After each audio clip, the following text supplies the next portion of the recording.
He was very politely asking me if I wanted to die, and he would have made it happen. The most common reason people with paralysis die are from wounds, meaning a pressure sore. I've been paralyzed for 40 plus years now, and I have only had one wound, and that was in 2010. And it was a massive wound that was life-threatening. One day I looked and I had a red mark on the fatty part of the cheek. I knew I was in big trouble. My life hung in the balance. I had to have a debridement, which is a bloody procedure in which they take all the dead flesh, clean out the wound. There was a real question, would I survive? That's how bad the infection was. A physician in the middle of the night came to my room.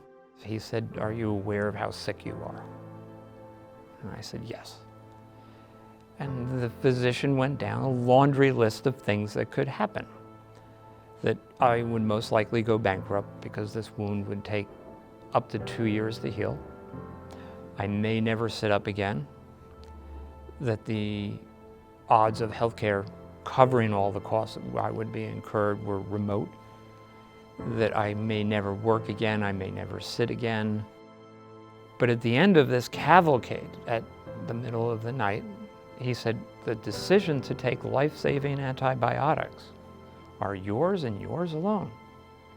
I can make you comfortable if you decide to forego those life-saving antibiotics." He was very politely asking me if I wanted to die, and he would have made it happen. I'm a human being, period. It's really that basic, that just because I use a wheelchair does not mean that my life sucks. And that's the misperception every time you walk into a medical setting.